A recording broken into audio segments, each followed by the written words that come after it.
ایک بچہ بہت پریشانی کے عالم میں اپنے اسکول سے نکلتا ہے اور وہ اپنے گھر کی جانب رواں دواں ہے،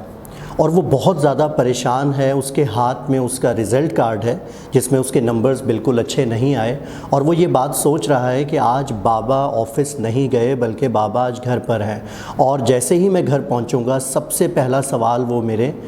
رزلٹ کے بارے میں کریں گے۔ بالکل ایسا ہی ہوتا ہے، جیسے ہی بچہ اپنے گھر میں داخل ہوتا ہے اور اس کا آمنا سامنا ہوتا ہے ان کے والد کے ساتھ، تو والد صاحب پروگریس رپورٹ مانگتے ہیں، بچے کا رزلٹ کارڈ مانگتے ہیں۔ جیسے ہی بچہ وہ رزلٹ کارڈ اپنے والد صاحب کو دیتا ہے تو اس کو دیکھنے کے بعد بابا کا غصہ آسمان سے باتیں کرنے لگتا ہے، اور وہ بچے کو بہت کچھ کہنا شروع کرتے ہیں۔ مثال کے طور پر، بیٹا تمہارے لیے ہم اتنا کچھ کر رہے ہیں، تمہیں اسکول بھیجتے ہیں، تمہیں ٹیوشن بھیجتے ہیں، اور دیکھو تمہارا رزلٹ کس طرح کا آیا، تمہارے نمبر بالکل اچھے نہیں ہیں، اور میں نے یہ سنا ہے کہ جو تمہارا دوست ہے احمد، جس کے ساتھ تم سارا دن کھیلتے ہو، مجھے ابھی پتہ چلا ہے کہ احمد کے نمبرز بہت اچھے آئے ہیں، جاؤ احمد سے یہ سیکھ کر آؤ کہ اچھے نمبرز کس طرح سے لے کر آتا ہے۔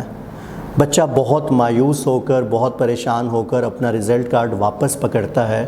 اور تھوڑی دیر کے لیے یہ تصور کیجئے کہ بچہ آپ سے مخاطب ہو کر یہ بات کہتا ہے کہ پاپا میں ضرور احمد سے یہ سیکھتا ہوں کہ اچھے نمبرز کیسے آتے ہیں، لیکن میں نے سنا ہے کہ احمد کے پاپا آپ کے بچپن کے دوست ہیں۔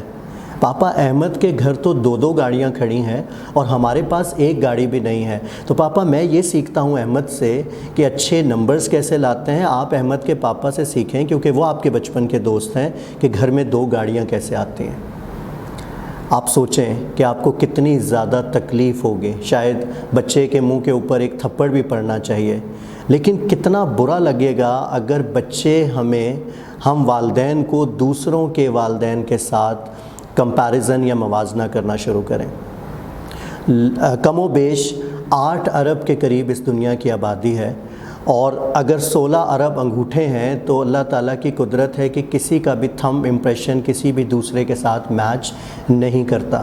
اللہ تعالیٰ نے ہر انسان کو دوسرے انسان سے مختلف بنایا ہے۔ بچوں کو اچھی عادات سکھانے کے لیے ضروری نہیں ہے کہ ہم ان کا کمپیریزن کریں، بلکہ ہمیں بچوں کو بہترین طریقے سے آمادہ کرنے کی ضرورت ہوگی۔ ہمیں اچھے لوگوں کی، اچھے کاموں کی ایگزامپلز دینا ہوں گی، نہ کہ ہم ایگزامپلز دیتے دیتے بچوں کا کمپیریزن دوسرے بچوں کے ساتھ شروع کر دیں۔ ورنہ اگر آپ دوبارہ اس کو تصور کریں کہ کوئی بچی اپنی ماں سے کہہ دے کہ امی میری خالہ تو بہت اچھے دال چاول بناتی ہیں، تو آپ کو بھی تو ان سے سیکھنا چاہیے کہ اچھے دال چاول کیسے بناتا ہے۔ تو کمپیریزن کبھی بھی کسی کا بھی ہو، یہ ہمیشہ ہرٹ کرتا ہے، تو یہ غلطی مت کیجیے۔ اللہ حافظ۔